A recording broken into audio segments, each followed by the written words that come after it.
everybody, Jeff, your executive gardener. Thanks for joining me for this episode. So it's April 1st, 2017, and I'm going to give you an April 1st garden tour. Now, when you see this tour, it's not much growing, but I have a little bit in the backyard growing. You're going to think it's Southern California, which is one of the best places to garden in the world. But no, this is Houston, Texas. And in Houston, Texas, the month of March and the month of April are some of the best months to grow because it's 75 to 85 degrees, also known as Orange County or San Diego, all year.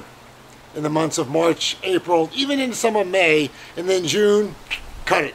Gets too hot. So let me show you what's growing in my backyard, give you a quick tour this April 1st. Thanks. All right, let's start with the green stalk garden, the best grow tower in the world.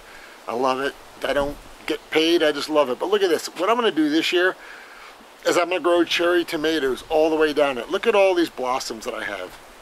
Again, look at my previous episodes to find out how you get more blossoms, more fruit on your tomatoes.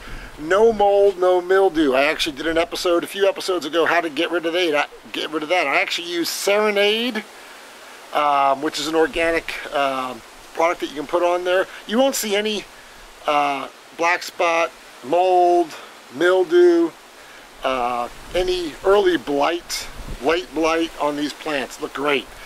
And I'm already starting to get some tomatoes on some of these, which is kind of cool. So, see if I can find a few. Here it is. There's some little baby cherry tomatoes. So this will be a battle between myself and the birds to see what we can get. So as we get into the garden here, there's a few things growing. Take a look at this edamame. I've never grown edamame before. Let me get out of my shadow, but as you'll see there on this edamame plant, I do have edamame. Okay, so it's growing pretty well. These are all edamame plants, bushes, all doing very well. Look at these. I've never grown beans successfully. These beans are growing great. I've got some pole beans, and I've repurposed my trellis, and they're going up the trellis. I've got some bush beans down here. Look at this. All those beans. So doing real well, real healthy.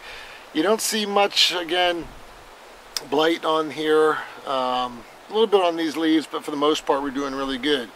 The thing that I'm most proud of in my early garden here is the bam! Just like Emerald.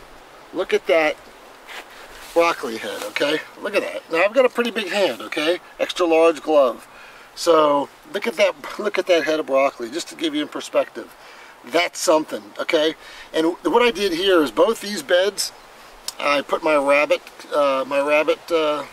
poop in it when my rabbit was alive, and kind of mixed it into the soil, rich in phosphorus and nitrogen, and this is what it produced. There's another head back there. It's a little bit behind it. Another one right there and there. So I'm going to wait till it gets that size, but look how beautiful. That's what broccoli should look like, folks. So it's getting a little bit late in the season. I'm going to pull those. I'm not going to allow the shoots to go out the side, but I'm really proud about that. Very good. Kale, that's what kale should look like, okay? Beautiful kale. Same bed that I used the rabbit poop and as a fertilizer, did very well. Potatoes, I grew potatoes in a bucket. These things are doing great. I'm going to probably pull them very soon, but you wait to pull the potatoes until the tops are green, but these have done very well. So more potatoes. And then cabbage. I've never been successful at cabbage before, but look at that. Brilliant color.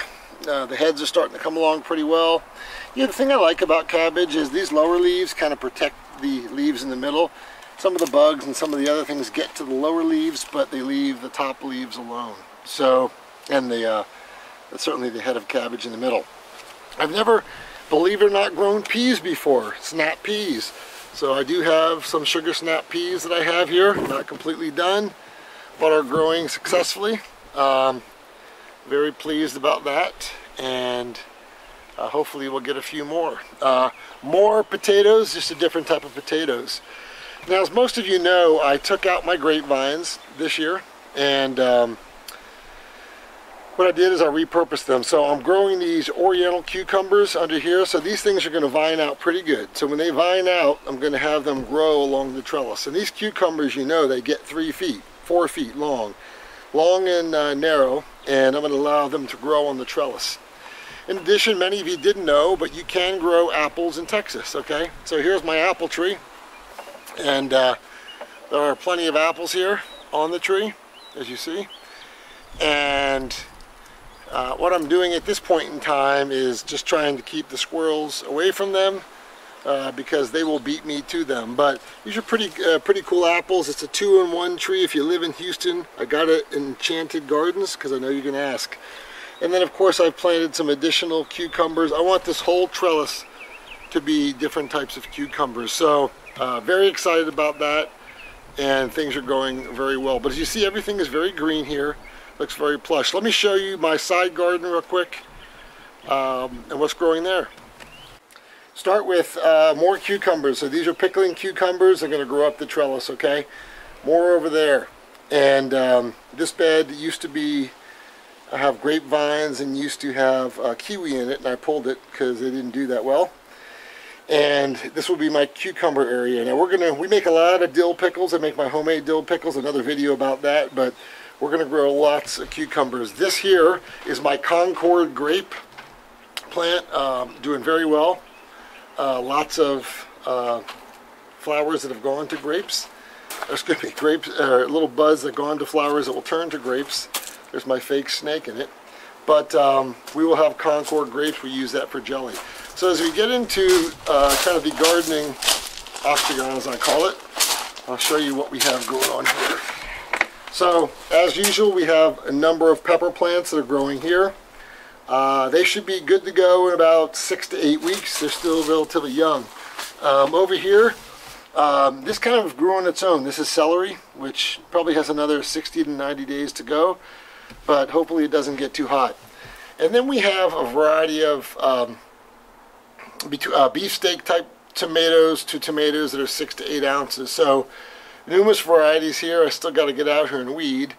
But I think 3 of these are black tomato plants, and another one is perhaps a red tomato plant. So again, each of these, I think the fruit gets 6 to 7, 8 ounces to a pound, and doing very well. I do have a few flowers on it, but nothing dramatic at this point in time. But again, I also treat this with that Serenade early blight and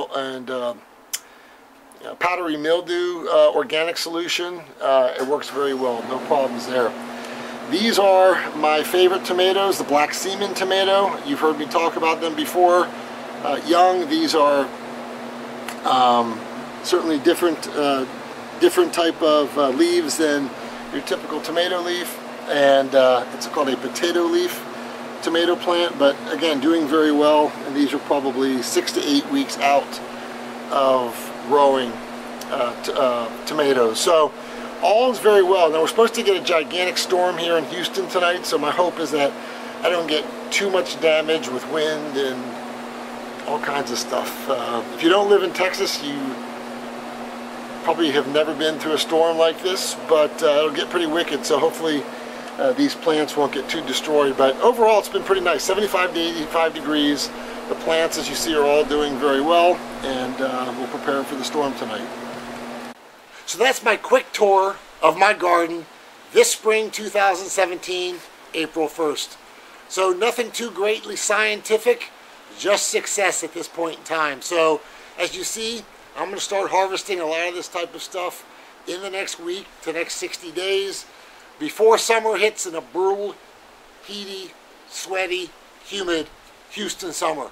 Until next time, this is Jeff, your executive gardener. Take care.